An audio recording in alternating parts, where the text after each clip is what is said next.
Man tai kažkaip... Tai dabar reikia garsiausiai, kiek galėsiu kalbėti, arba mes kalbėsime. Aš prarasiu balsą, jeigu šitaip kalbėsiu.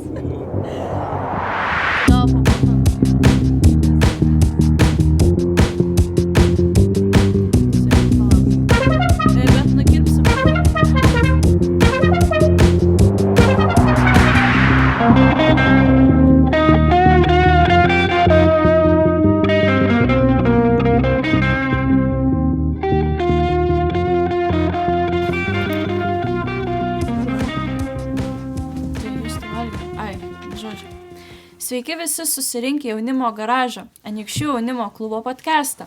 Jau ilgą laiką negirdėjote mūsų balso, tačiau šiandien mes sakome, kad oficialiai grįžtame.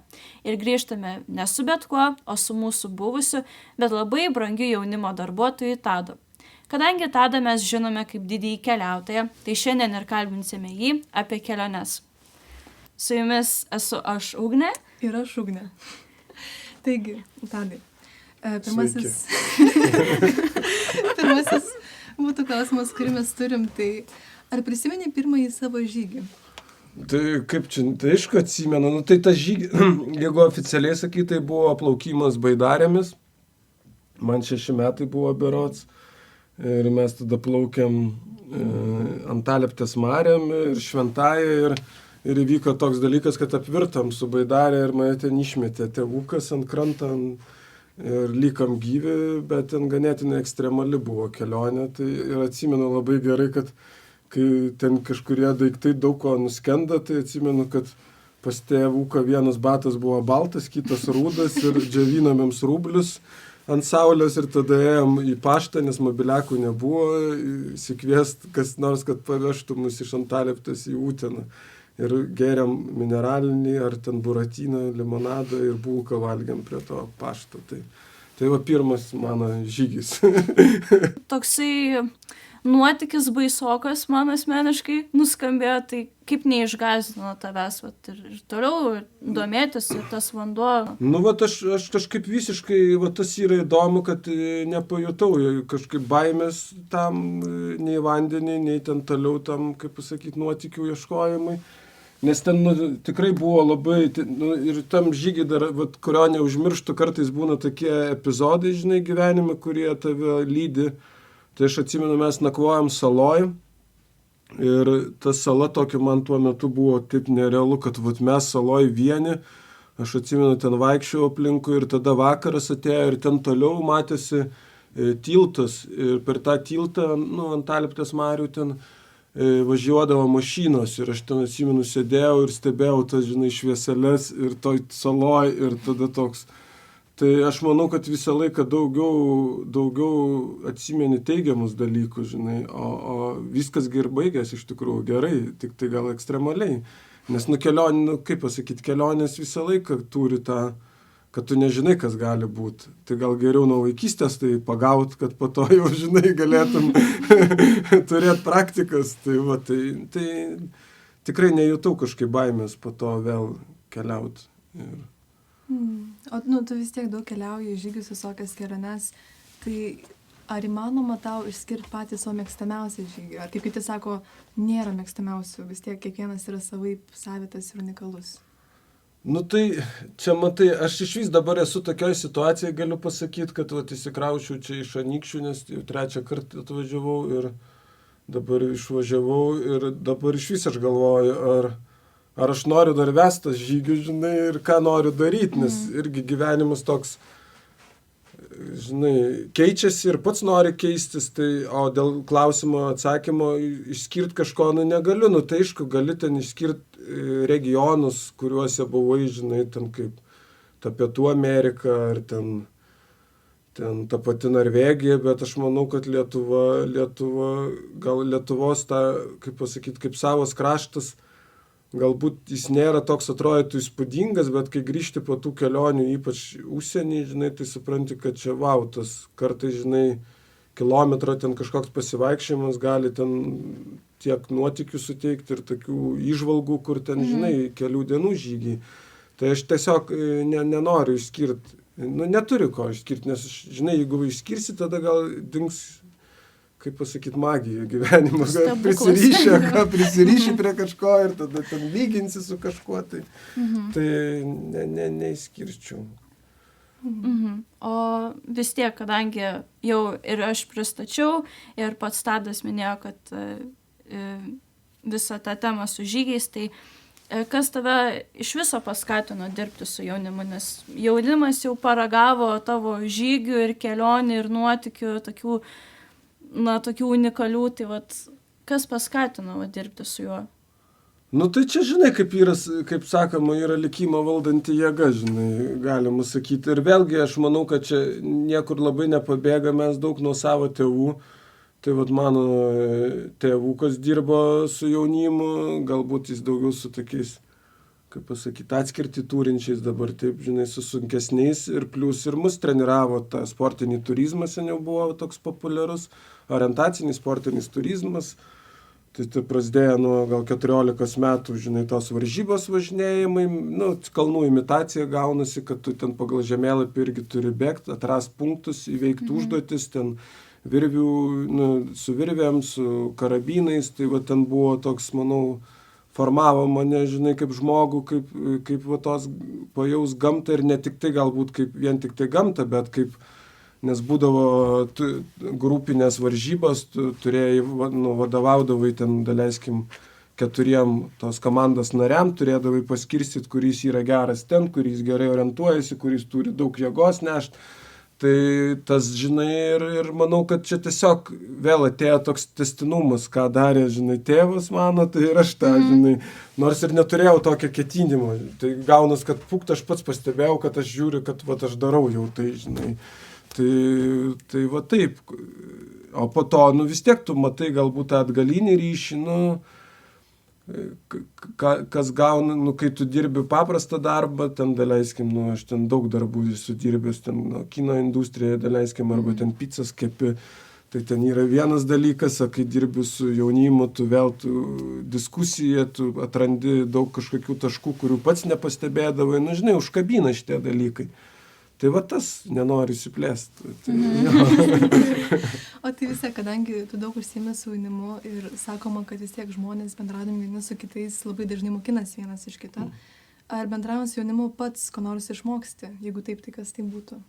Ne, tai aš dėl to ir atvažiavau vėl iš šitą podcastą, žinai, nes kaip Marčius pasiūlė, kad ir, žinai, čia atrodytų, vis tiek turi kažką veikti, žinai, ką čia galvoju, bet nebejojau, žinai, kad noriu atvažiuoti vien dėl to ir čia neskaičiuoju, žinai, kažkokių finansinių dalykų ir taip toliau, nes jeigu aš dar esu įdomus jaunimui, tai tada man yra jėga, žinai, aš tai skaitau, o bendraujant, tai visą laiką, kaip nebūna taip, kad, žinai, kažko tai neparsineštum, jeigu reflektuoji, kas vyksta tavo gyvenime.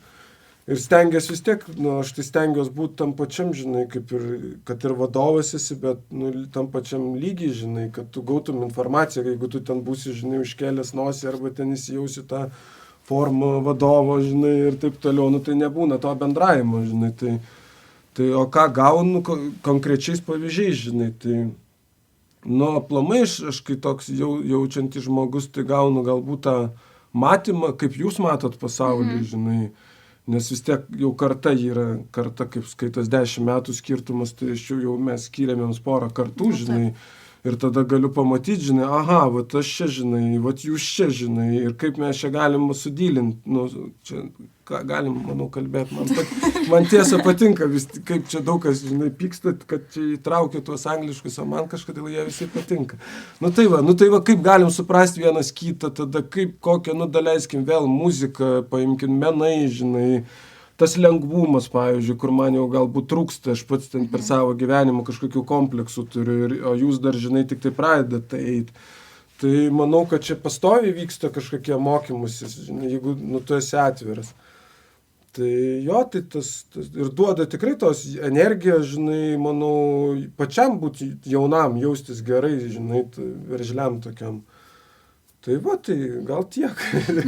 Bet dabartinis jaunimas kažkaip vis tiek, mes labai nemėgstam nei tą lauką išeit, nei tokio sąryšio turėti su gamta, bet norėjau tavęs paklausti, ar visgi svarbus tas santykis tarp žmogaus ir gamtos?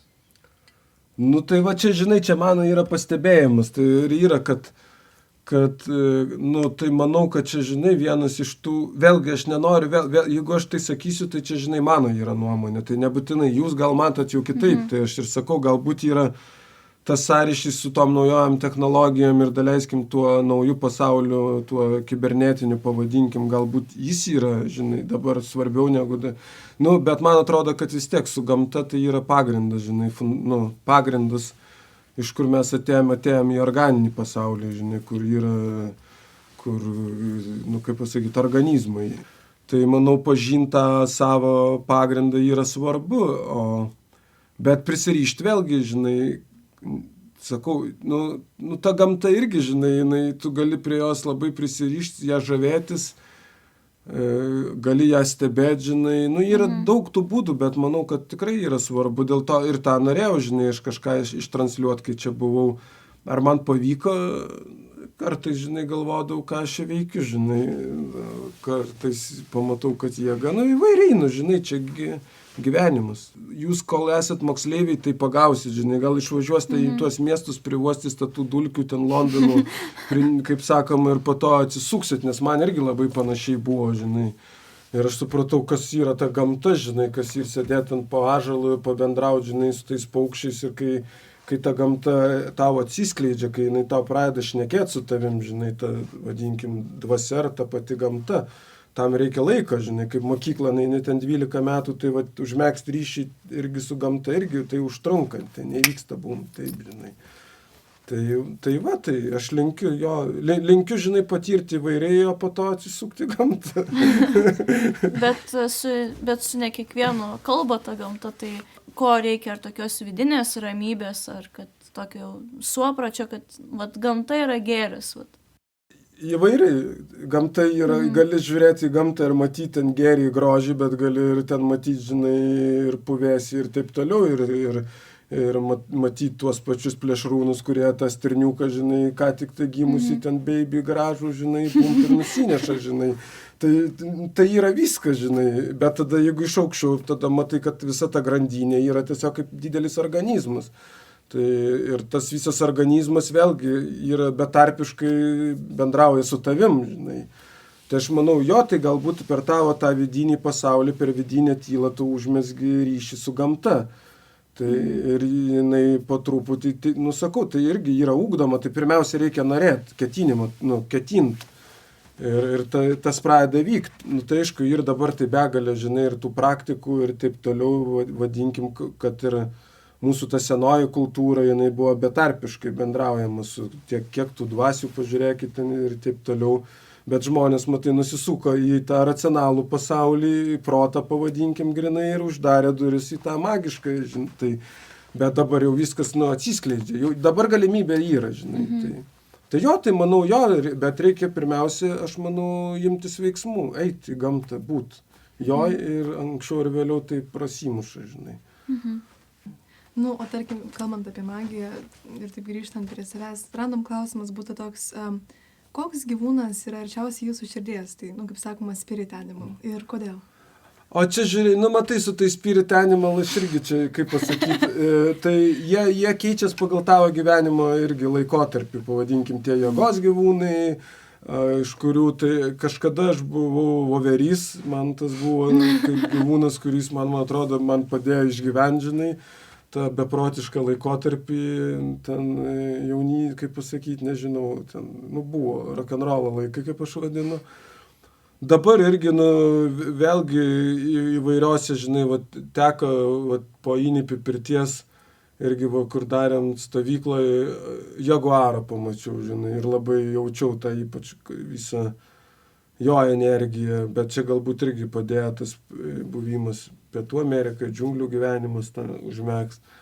Vėlgi, sakau, tai toks paukščiai vėlgi, žinai, vėl sakalėliai, taip toliau jie man tokį duoda, žinai, žvilgsnį platesnį pamatyti, pajaus, kaip jie gyvena. Tai tokio konkretaus aš negaliu pasakyti, kad esu, žinai, tas gyvūnas ir taip toliau. Aš manau, kad čia labai irgi priklauso miško, žinai, naktis tipo, tai tu vizualizuoji ir pradedi tenai, daleiskim, kaip ten, va, tas jaguaras, ar ten, jeigu ten tau reikia kažkur greitai tarp šakų, ten voverys, žinai, nu, tai čia žinai, mums duota, mes žmonės iš tikrųjų esam tiek tokį turim potencialą, kad tiek mažai jo išnaudojam, tai va čia yra stebint žmoniją man truputį, žinai, keista, bet mesgi galim būti kuo nori, iš tikrųjų. Formos keitimas, kaip sakoma.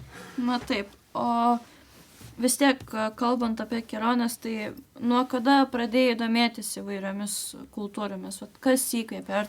Ar tai buvo galbūt kokie filmai ar istorijos? Gal savų laikų Vytaro Radzevičiaus ir Martyno Starkaus kelionę savo padarė? Čia kontekstas klausytams, tai kad Vytaras Radzevičius ir Martynas Starkus yra garsus Lietuvos keliautojai, kurie savo pirmą kelionę įvykdė 2007 keliaudami į Afriką. Tai va. Nu tai, žinai, va, aš vėlgi, man vėl kažkuo tai save vadinti keliautoju, aš irgi, žinai, yra tų keliautojų tikrai, kurie va, apkeliavę ten begalę daug daugiau kraštų negu aš ir žinai, mano tos vėlgi kelionės, aš manau, kad nuo pat vaikystės, žinai, tas jaučiau, kad betgi tos kelionės galbūt daugiau net tas vidinės kelionės, žinai, net tas išorinės iš tikrųjų daugiau duoda man to visos laisvės. Ir Tadas Ivanauskas buvo, žinai, aš kai vaikystėje ten tėvai studentai buvo, tai Kaune daug laiko praleisdavau, tai mano buvo pagrindiniai Tadas Ivanauskas muziejus, kai vaikas buvo, ir Kauno zoologijos sodas. Nu, vaikas tuo metu, žinai, tu nejauti, kad ten tas gyvūnas uždarytas, tu žiūri į tą gyvūną ir tau jisai, žinai, atrodo. Nu, ir po to, žinai, vis tiek jautėsi, kad tu nori tuos kraštus tu realiai pamatyti, žinai, kur tas gyvena liūtas, ar ten žirafa, ar ten kažkas. Ir mano ten pačias pirmas tos kelionės užsienį, tai ten tragedija buvo. Aš visiškai iš tikrųjų nemokėjau keliauti. Ir aš nežinau, ar aš dabar labai gerai moku keliauti. Bet gyvenimo būdas yra pats, tai yra visiškai kaip klajoklė, žinai. Ten, jeigu aš daleiskim šitą praeitą vasarą, aš palapiniai pragyvenau iki rugsėjo vidurį nuo birželio, tai ten praktiškai namuose mėgau gal kokią 15 dienų per tą laikotarpį. Šitą vasarą panaši, žinai. Tai, žinai, tai gaunas, kad aš šiaip keliaunu, žinai, kad ir nekeliaudama. Nu, tai jo, tai man kiekvienas atrodytų išėjimas, tai yra kelionė, žinai. Nu, tai čia truputį skiriasi nuo tų standartinių keliautojų, žinai, kurie ten dirba, uždirba pinigų, daleiskim, pasiema atostogas, jie ten per 2 mėnesius kažkokį kraštą, žinai, apkeliauna, grįžta, tada pasidalina ten savo įspūdžiais, ten vėl podcastų. Aš taip nedarau, žinai, gal aš tinginys esu, ar taip toliau, ar man to nereikia, žinai, jeigu norėčiau, tai daryčiau. Tai vat ir sakau, tai aišku, ta vaikystė, manau, vėlgi tėvas, žinai, jisai toks irgi turėjo tą dvasią, žinai, ir va tas, o kad konkretus žmogus, tai negalėčiau, sakau, va Tadas Ivanauskas vaikystėje tai buvo ten labai toks atrodė. Tai va. O šitaigi, gerai, kitas tada klausimas. Vis tiek sakoma, žmogus, kuo ilgiau būna kažkokioje vietoje, visi mes turim tarsi kažkokias šaknis, ta prasme, savo. Ir sakoma, jog, tiek daug keliavę žmogus dažnai pamiršta, iš kur kilusios jo šaknis. Tai ar tu nesi pamiršęs savo šaknų? Nu, manau, kad čia vat yra paradoksas, kaip bebūtų. Kaip irgi teka ten, sakau, Čilėje pagyventi. Ir po kokių 7 mėnesių aš pradėjau daug labiau jaust Lietuvą negu Lietuvoje būdamas. Tai va čia ir yra paradoksas, kad tu kai atsitrauki, tu dar labiau pradedi jaust, kas tau yra ta šalis, žinai, iš kur tu kylęs, va ta kultūra. Kol atrodo, čia būni šitam katile sukie, žinai, tai ir sukies tam, žinai, atrodo. O kai dedi žingsnį, visą laiką, jeigu, pavyzdžiui, įvykį irgi nori suprasti, tu iš jo išeini ir tada pastebi, kaip tu elgi. Tai tas pats ir su ta Lietuva ir manau, kad pirmiausia, tai aš užmezgiau gerą ryšį su Lietuva. Tai čia yra pagrindas. Aš čia rekomenduoju, žinai, kad pažinti, žinai, savo kraštą, nebūtinai ten tu turi ten žygius, trekinti, žinai, kilometrus ir taip toliau, bet jį išjaus, žinai, kas yra tau ta Lietuva, žinai, kas tas ir folkloras, ir mitologija, žinai, tie gyvūnai vietiniai, tas santykis žmogaus su tuo gyvūnu, žinai, tie akmenys, žinai, upeliai, ten šaltinio vanduo, žinai, seni medžiai, žinai, su jais. Ir tada jie duoda pagrindą, žinai, tu gaunas jau nepasimeti tarp kitų kultūrų. Tu jau tada turi jėgo, žinai. Ir tada ta jėga tave veda į įdomius visokius kelius. Tu jau nebe Balį, daleiskim, irgi buvau, tai aš jau turistų tais keliais nevaikščiau, aš vaikščiau, kur vietiniai vaikšto, žinai, kur jie atskleidžia, kur ten kokios dvasios gyvena, kokie ten vėl kur kažkokie vyksta apeigos, taip toliau, nu, tai vėlgi tai yra daug sluoksnių, žinai, tai po kokį tu sluoksnį nori vaikščiot, tai pirmiausia, aš manau, tu turi sluoksnį tą užmėgt su savo, žinai, kraštu ir tada jau varyt. O be to tai gali pasmest, manau. Bet tai čia vėl kiekvieno yra, čia tik tai, žinai, aš tik apie save pasakoju, čia nebūtinai teisybė. Gerai, tai visgi išsiaiškinom, kad Tado šeimoje obuolys nuo obels netoli rieda dėl kelionių ir dėl tokių ekstremalių dalykų.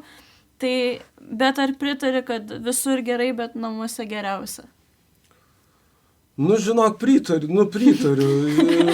Nėra taip atrodo, kaip pasakyti, tai ir lengva, bet vėlgi tai ateina, nu, vis tiek suprantu, kad aš kaip ir, nu, va šiuo metu atrodo, kad kaip ir Lietuvoje gyvensiu, bet vėl aš nesistengiu, žinai, prisirišti prie, kaip pasakyti, tas prisirišimas, bet Lietuva, nu, man duoda daugiausia, žinai, tiek, kad aš čia gimiau ir tų pamokų, ir tų žmonių, ir ta kalba, žinai, ir ta kultūra, ir tas pats, žinai, va, kad ir jaunimas, žinai, nu, tai duoda ryšį su kaip pasakyti, su šaknynu ir su dabartim. Ir su praeitim, tai ta Lietuvos žemė, tai aš tikrai ją myliu, žinai, ir dėkoju, ir kad galiu čia būti ir galiu suvokti, kaip suvokia, žinai, mūsų kultūrą žmonės, nes čia yra didelė dovana, iš tikrųjų, lietuvio to mentalitetas, jis labai yra gilus ir įdomus, kai tu gali palyginti tada su kitų kultūrų žmonių. Nes ir tas, žinai, ir mano prisitaikymas, darbštumas, originalumas, nu daug savybių turi gerų lietuviai, tik tai gal jų nepastebi, nežinau, ar nepasitikė, nu, čia nesvarbu. Gerai, tada toliau būtų klausimas, yra labai toks gražus dalykas man asmeniškai, įvairiai labai žmonės būna, pavyzdžiui, vieni grįžta iš ilgų kelionių ir, pavyzdžiui, jų pirma užduotis, ką jie turi padaryti, yra pamerkti naujų gėlių puokštę. Kitas galbūt, nakčiai būtina išeiti ir mėnulį pagert, šokis. Tai yra tarsi kažkokios tokios mažos tradicijos.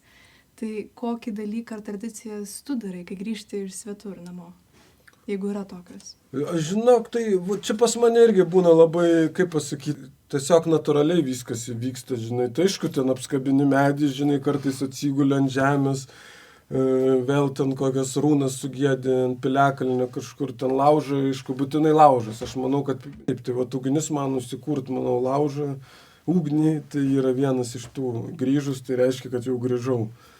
Tai galbūt šitas dalykas vienas iš tų tokių pamatinių.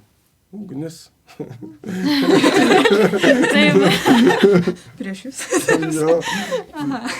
Taip, na ir tada paskutinis klausimas, bet pabaigai. Tai Tadai, kokius patarimus galiu duoti tokiem, gal kaip pradedantiesiems keliautojams, ar tiems, kurie taip dvejoja, galbūt labai bijo iš to savo komforto zonos išeiti, galbūt kokių patarimų ar pastebėjimų turi, kad tos kelionės jos vyktų sklandžiau, ar kažkaip tas žmogus įgytų pasitikėjimo labiau savimi. Nu tai aš tai labai nuo paprastų dalykų, žinai, kaip, tai ir va čiagi iš jaunimėlio Tomas, atsimenu, toks va čia yra, tai jis tranzuot, žinai, galvoja, tai sakau, tai varyk ir tranzuok, žinai, šiandien, žinai, kada turi laisvą dieną, žinai, va iki Vilniaus kažkur. Nu tai aš tai siūlau, žinai, ir aš supratau, gal šiuolaikinis jaunimėlis labai mėgsta žiūrėti irgi tuos visus YouTube kanalus, ten apie keliautojus, ten atrodo tiek rūbų, ten visokių reikia, ten pribombasų, taip toliau. Nu, aš tai sakau, reikia pradėti nuo, pasimti palapinę ir nuveikti 10 kilometrų, žinai, ir pakempinti, žinai, kad ir vienam, žinai, pajaus pernako toj palapinėj, taip toliau, jeigu yra galimybė nuo mažų dalykų, tai, bet vėlgi tos kelionės, matai, kaip aš susidūriau, pas mane visą laiką yra tas toksai, galbūt tas ryšys su tokiu abstraktu, su ta, žinai, bet šis pasaulis yra modernus. Ir vadinkim, tas modernus technologinis pasaulis, jį turi irgi išmanyti, jeigu nori keliauti. Žinai, kas jum jau yra daug paprasčiau. Tai bilietų užsisakymas, ten daleiskim traukiniai, taip toliau, tai nakvynės vietos, taip, visi šitie dalykai irgi reikalingi, žinai. Tai aš manau, tas kelionės irgi faina miksuoti, tiek miškas, tiek gamta. Tai aš ir siūlau, žinai, nedelst, jeigu pradėt tranzuoti, dabar aš vakotai labiausiai pasilgsiu tranzuotojų, žinai, ir man kas labai patinka tranzavimas, tik aišku, dabar vis mažiau, žinai, tranzuoja, bet prieš 3 metų intensyviai tranzavau. Užsirašai, geriausia ten, kur nori, žinai, Vilnius pasidarai spalvotai, kokiu nors raidėm savo ir varai Vilnius, ten atgal anykščiai, žinai. Ir aš... labai pavojinga atrodo. Jo. Tai kad čia atrodo pavojinga, bet, žinai, tiek metų nuo 16 aš tranzuoju, žinai, buvo vienas nuvažiavimas, žinai, nuo kelio, ten žmogus pasuka, norėdamas Mozartą mums uždėti, ten vairą, žinai, žiūrim, lekiam laukais, bet viskasgi gerai, žinai. Tai taip, tai reikia nebijoti, jeigu bijai, tai gal ir nedaryti to geriau. Bet jeigu jauti, kad, ko čia, žinai. Tai čia, ne, aš tik tai, čia, žinai, vienas iš tokių, o kitas, taigi vėl traukiniais keliauti, taigi iki kokio pajūrio. Jeigu, žinai, aš manau, kad reikia irgi pasirinkti, nereikia peršokti, žinai, reikia pajaus, kokias tavo yra irgi ribos, kiek tu gali, žinai. Tai nori, žinai, nuvarai iki Klaipėdos, daleiskim, perskeli Smiltynėn ir nuveini iki Nidos, žinai, su ten vieną nakvynę. Tokius nereikia per daug, reikia, žinai, žingsnis po žingsnį, aš tokius siūlau, nes visiems iškart, aš manau, kad prisižiūri ten YouTube, taip toliau, ten, žinai, kiek, bet viskas įgūdžių reikia, žinai, po truputį jie auga, ne iškart keitiesi. Tai siūlau, žinai, aišku, pradėti nuo mažų žingsnelių. Jeigu Anykštėnai, tai pilna, žinai, čia vietų gerų išeit. Yra jaunimo centre, jeigu ką galima susitarti, yra ir palapinės, ir miegmaišiai, manau, ar išsinamuoti ir keliauti dviese ir vienam. Labai miela, ačiū. Tai ačiū Tadai tau labai ir ačiū Jums, kad klausėtės mūsų podcast'o. Tadai, tau linkime gero vėjo, taip sakant, o mus ir toliau galite sekti Jaunimo klubo Instagrame bei klausytis podcast'o įvairiose platformose. Tai ata! Viso gero, labai faina buvo, iki.